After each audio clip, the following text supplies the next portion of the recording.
Eu já trabalho, mas quero estudar. Se tenho filhos, cuido do meu lar. E estudar onde quiser, quando puder, no PC, tablet ou celular. Moro longe, quero me formar. A hora que eu tenho é depois de almoçar. Praticidade tem o nome, polos em todo o país. Online posso me formar. EAD, o Unicesumar tem qualidade de ensino pra você criar. EAD, o Unicesumar, você escolhe a hora que quer estudar. EAD, o Unicesumar em cada canto do Brasil, porque melhor não há. EAD, o Unicesumar, do meu jeito, no meu tempo, em qualquer lugar.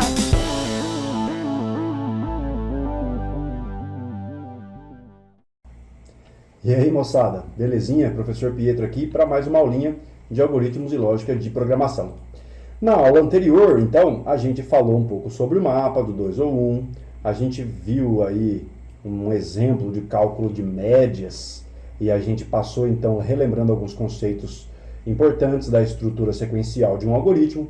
A gente pegou pesado aqui, lembrou vocês da importância da indentação e também, mais ainda, da importância dos testes de mesa. Belezinha? Já na aula de hoje, eu preciso que vocês já tenham visto as unidades 1, 2 e 3 do livro de vocês. E aí hoje a gente começa então a unidade 2 e passa também pela unidade 3. Então da unidade 2 a gente fala de estruturas de decisão e da unidade 3 as estruturas de repetição. Beleza? Então começando com as estruturas de decisão. Olha só. Só relembrando aqui, né? Veja bem, a gente tem basicamente aqui 3 tipos de estruturas de decisão e uma quarta forma aqui de combinar elas em estruturas alinhadas. Então a primeira delas é a estrutura de decisão simples, onde nós temos apenas lá o comando C alguma coisa, então eu faço alguma coisa, beleza? É o simples. Depois vem a estrutura de decisão composta, aí já é o caso do C é alguma coisa, então alguma coisa, senão outra coisa. Beleza? Caso você não esteja entendendo, vale a pena você ir para as aulas conceituais lá, tá? Estrutura de decisão múltipla. Aqui é a situação do caso uma variável seja igual a um valor, ou seja igual a outro valor, ou seja igual a um terceiro valor, ou seja igual a N valores. Para cada um desses seja, a gente vai fazer a execução de um bloco de comandos. Se não for igual a nenhum dos seja a variável de controle, então a gente cai no senão aqui. Maravilha? E por fim a gente pode fazer aqui uma criação a partir aí das estruturas de decisão alinhadas. Seria como se fosse um bloco de comando dentro do outro. Uma estrutura de decisão simples dentro de uma composta, que está dentro de uma múltipla, etc, etc. É uma cadeia, uma espécie de cadeia de fluxos de decisão. Maravilha? Então vamos aqui ao primeiro exemplo da aula de hoje. Estruturas de decisão aí. Desenvolva um algoritmo que pede para o usuário que o usuário informe 2 valores inteiros. Está aqui as nossas 2 entradas por enquanto. Um em seguida do outro.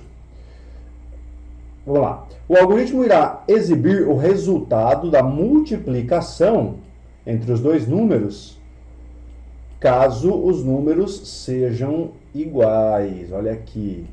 Então, olha só, as entradas são 2 números. Uma das saídas aqui que eu estou identificando, olha só, é exibir a multiplicação entre os 2 números, só que isso está condicionado a essa situação aqui. A multiplicação será feita só se os 2 números forem iguais.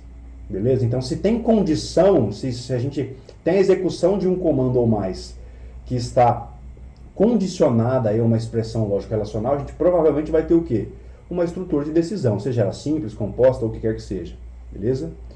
Seguindo aí, ó, o algoritmo exibirá o resultado, o algoritmo irá exibir o resultado da soma, caso os números sejam diferentes. Olha só, então, nós temos aqui de novo uma condição. Achamos mais uma saída, que aqui no caso é a soma entre os 2 números, porém a condição é que os números sejam diferentes. Beleza? Então, recebe 2 números, faz a multiplicação se eles forem iguais, faz a soma se eles forem distintos um do outro. Simples o algoritmo a priori. Vamos lá. Então o algoritmo fica desse jeitão aqui, ó.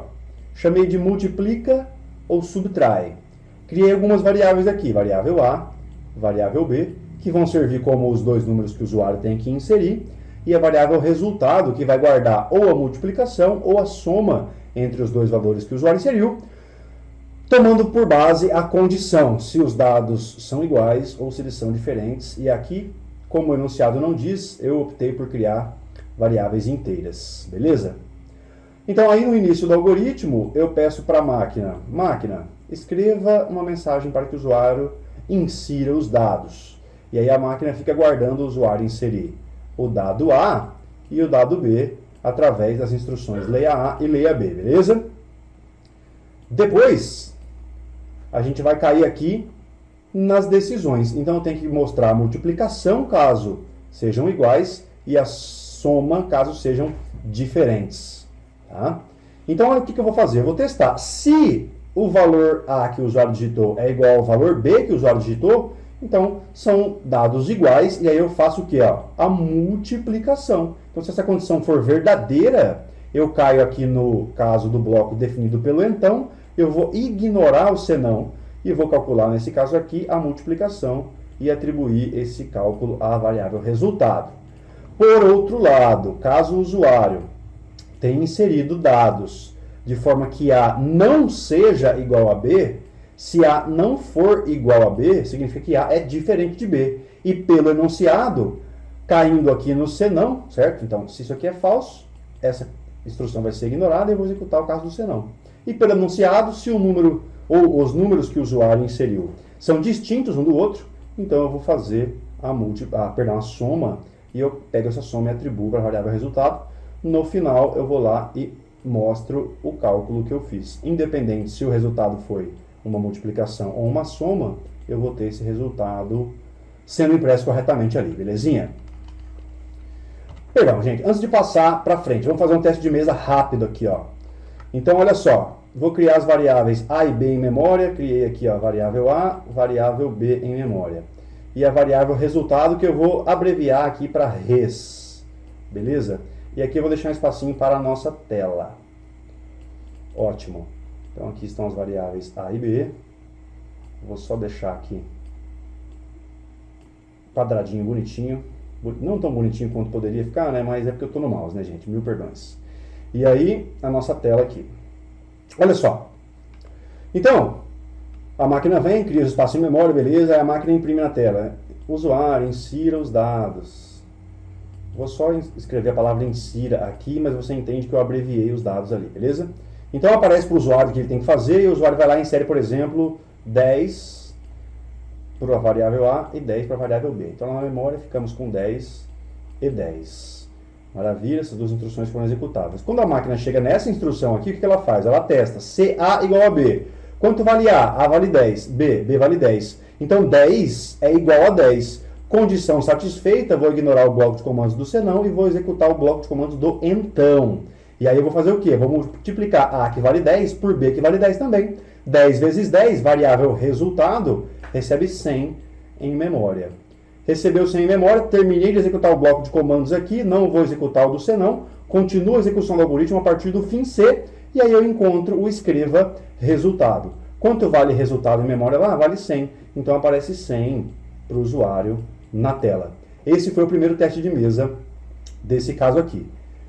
Corretíssimo, sem problemas, vou apagar tudo o que eu puder aqui para fazer um segundo teste de mesa, e agora a gente vai fazer um teste de mesa inserindo valores distintos. A gente fez o teste de mesa aqui agora inserindo valores iguais, ou seja, A igual a 10, B igual a 10, os valores são iguais, fizemos a multiplicação. Então, num segundo teste de mesa, a máquina viria, reservaria os espaços em memória, a máquina imprimiria na tela lá o insira, né? Insira, blá blá blá, deixa eu abreviar aqui, porque isso aqui não é tão relevante assim. Aí a máquina vem e lê os dois valores, então o usuário, digamos que o usuário digitou aqui 5 e 6. E aí a máquina vem, né, lógico que isso foi salvo em memória, A valendo 5 e B valendo 6, né, pela ordem aqui, primeiro leu A, depois leu B, primeiro informou A, depois informou B, maravilha, a memória está preenchida.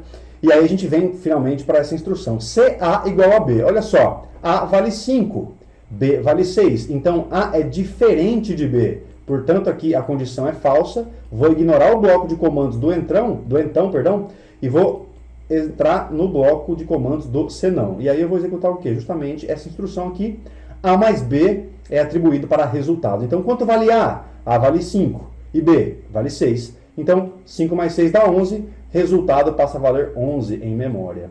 Feito isso, executou o bloco de comandos do senão todo aqui, a gente vai se encaminhar para a instrução que vem após o fim C. E aí a gente encontra o escreva resultado. Quanto vale resultado? O resultado vale 11. Maravilha, o enunciado cumpriu o que foi pedido, tá? Quer dizer, o algoritmo pediu o que foi pedido, perdão, gente. O algoritmo cumpriu o que foi pedido no enunciado. Beleza? Passando para o próximo exemplo, olha só. Desenvolva um algoritmo que verifique se uma letra informada pelo usuário é F ou M. Olha isso, então. O algoritmo vai verificar uma letra informada pelo usuário. Então, o nosso dado de entrada é uma letra. Beleza? É um dado do tipo caractere. E aí, olha o que diz o nosso enunciado, continuando aí. Caso, olha aqui, eu tenho um caso aqui. Nesse caso, provavelmente eu vou ter um C, então, um senão da vida, ou um escolhas, ou um caso seja, perdão, e assim sucessivamente, né? Então, olha aí. Caso a letra seja F, o algoritmo deverá escrever feminino na tela. Por outro lado, olha o outro caso aqui, ó. Caso a letra seja M, o algoritmo deverá escrever a mensagem masculino na tela. Olha só, mais um caso. Caso a letra não seja nem F e nem M, o algoritmo vai imprimir letra inválida. E aí, considerar que o algoritmo desconsidera por completo a distinção entre caixa alta e caixa baixa. Ou seja, desconsidera, o algoritmo não interessa. Se o usuário digitar M minúsculo ou M maiúsculo, o algoritmo vai interpretar da mesma forma. Então não precisa testar isso, não precisa validar isso no seu código-fonte. É isso que essa última instrução está dizendo. Então vamos lá, o algoritmo fica dessa forma aqui, ó. Algoritmo F ou M. Eu tenho aqui uma letra, que é a variável do tipo caractere, e aí eu peço para o usuário, insira a letra. E aí a máquina lê essa letra. E aí eu faço o quê? Ó? Eu venho com uma cadeia de estruturas de decisão aqui, ó. Eu faço um C, senão, fim C. E aí dentro desse senão aqui, ó, eu tenho mais um C, senão, fim C. Tá?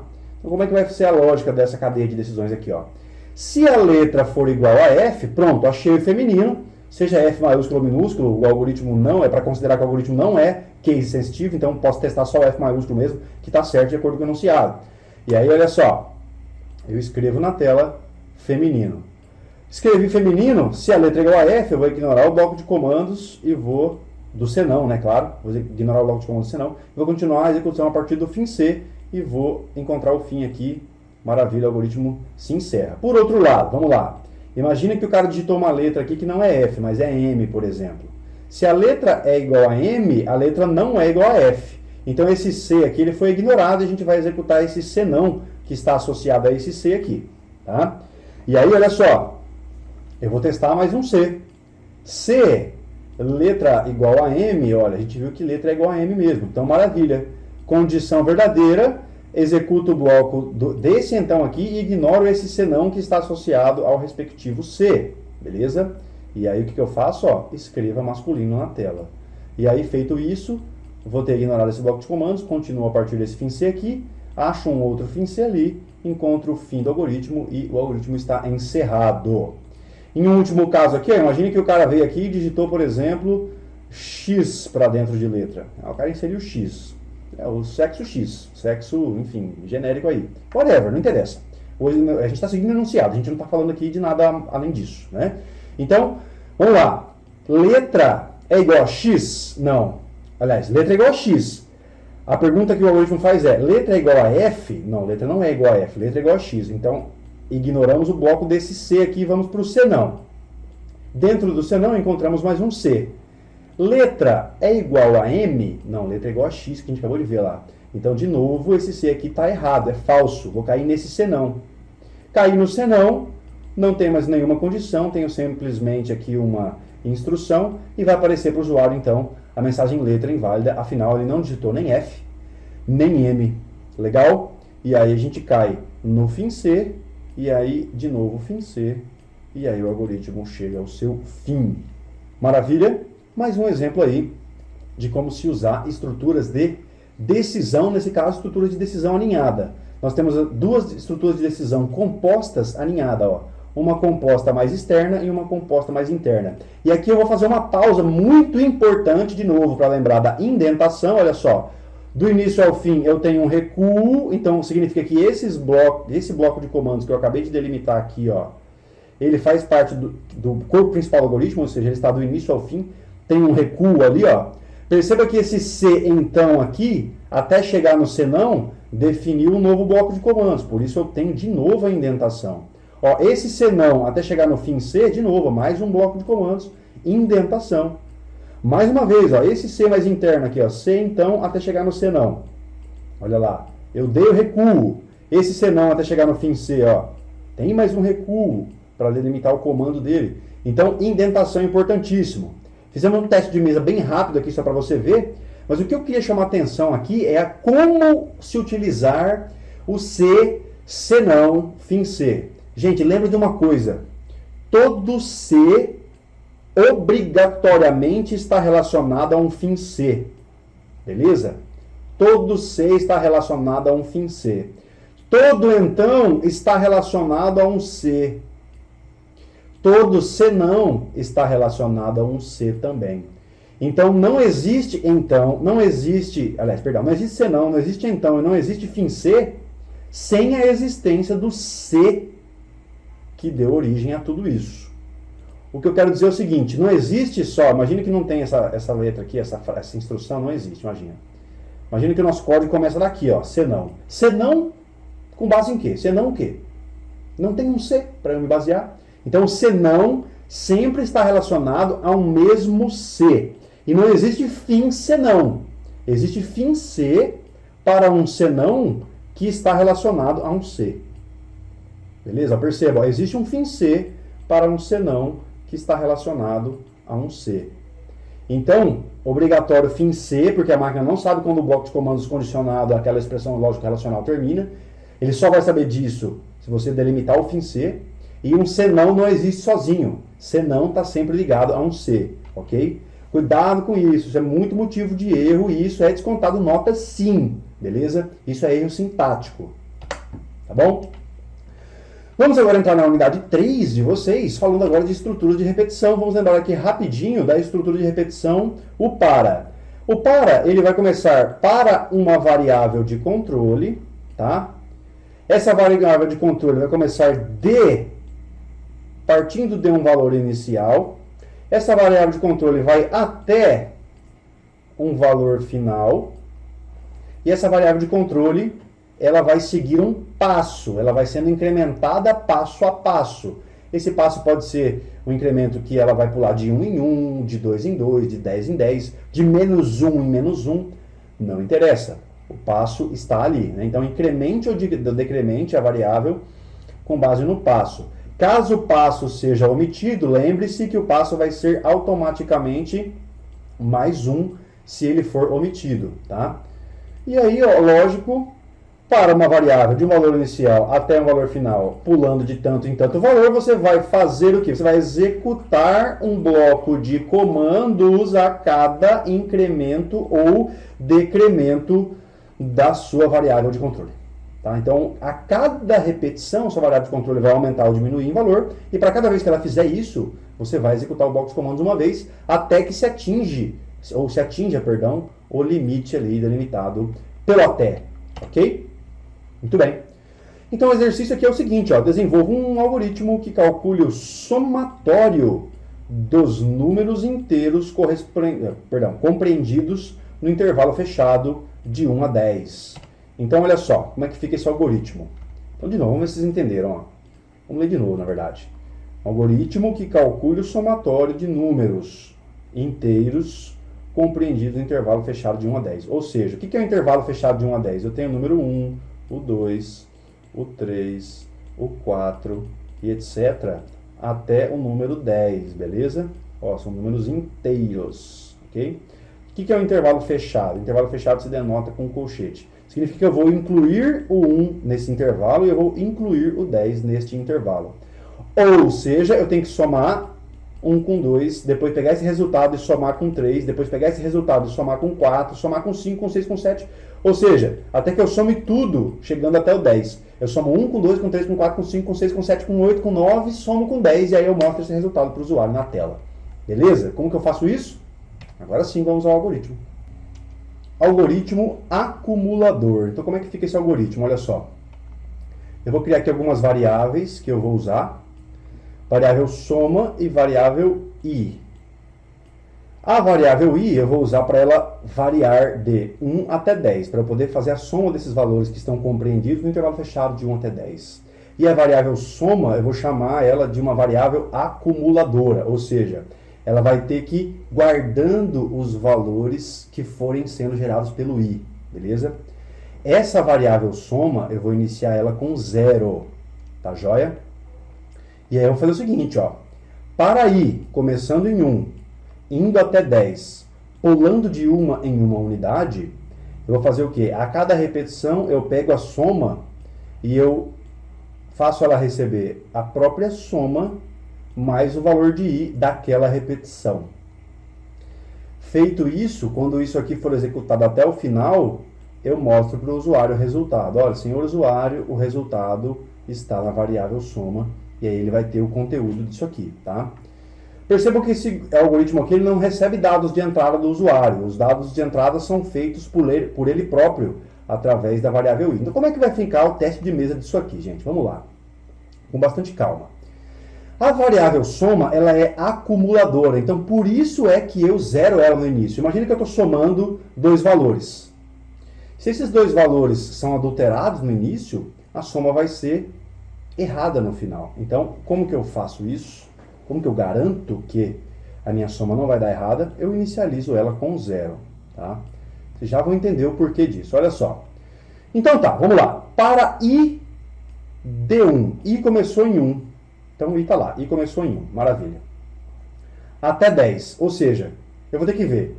O i que acabou de começar em 1, ele está dentro do intervalo fechado de 1 a 10? Ou seja, ele ainda é menor ou igual a 10? Sim, 1 é menor ou igual a 10. Então, maravilha, estou autorizado a entrar no bloco de comandos e aí eu vou executar a instrução que está dentro desse bloco de comandos. Nesse caso, tem uma instrução só.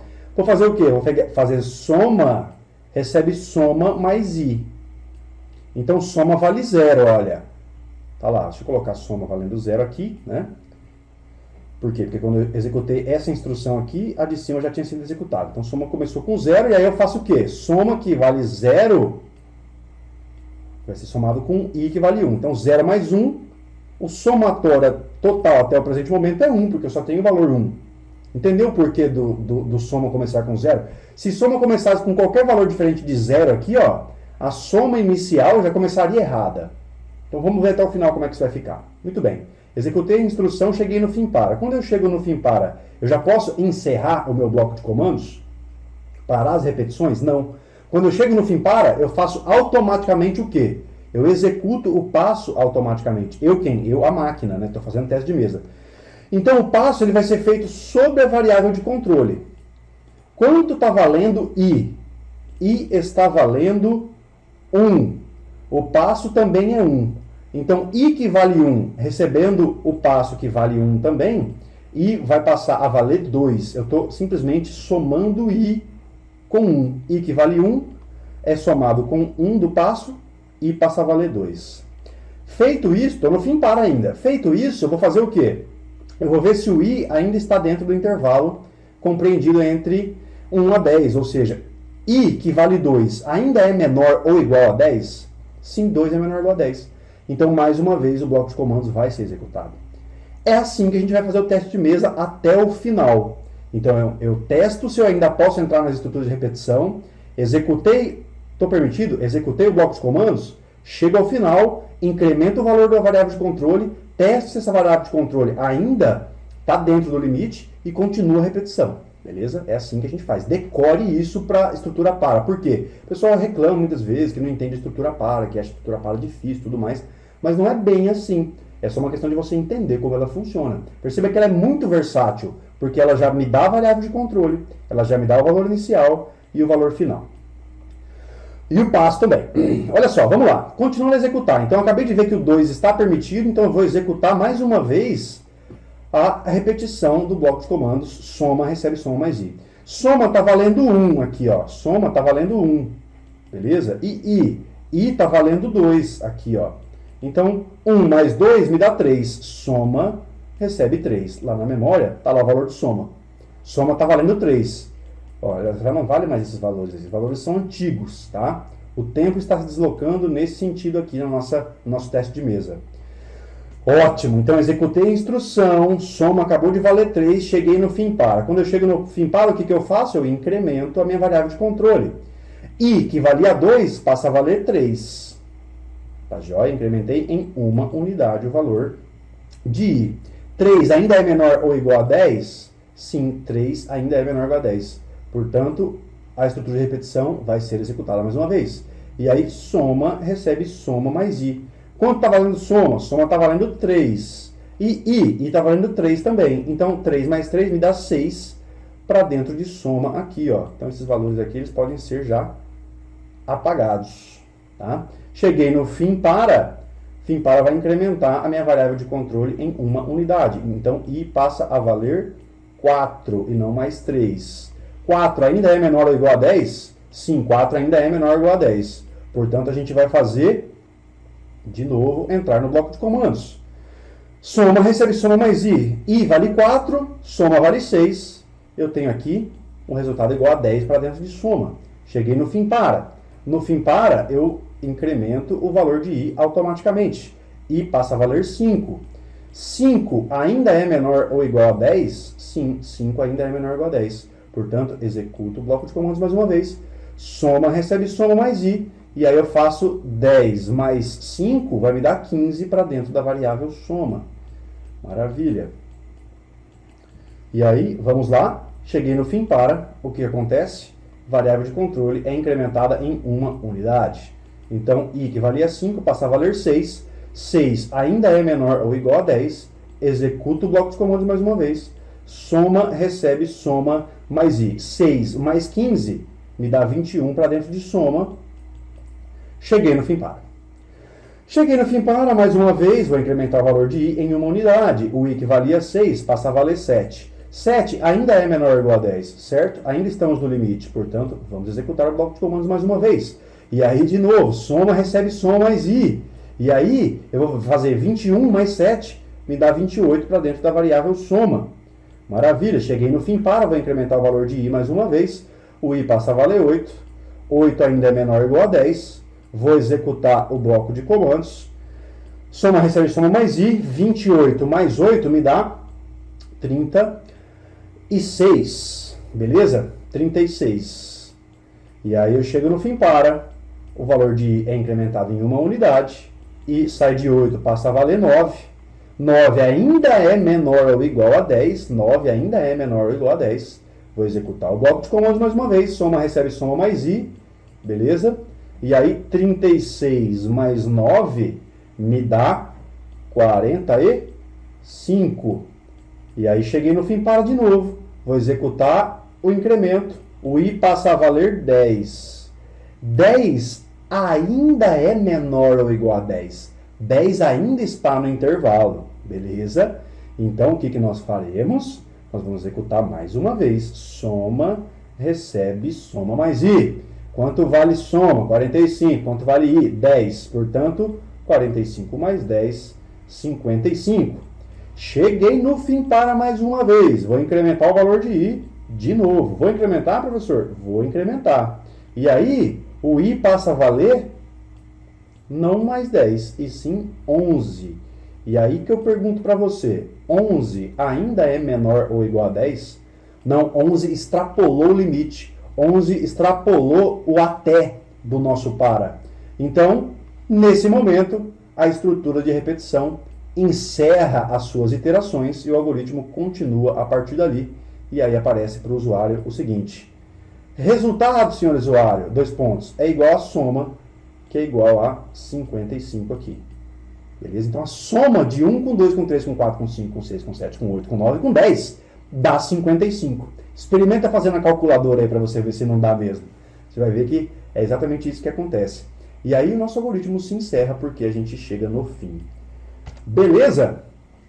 Então vamos praticar para a próxima aula. Olha só, desenvolver um algoritmo que, com base no valor do IMC de uma pessoa, imprima na tela a classificação da pessoa de acordo com a tabela a seguir. Então, se o IMC estiver menor do que 21, a pessoa está abaixo do peso.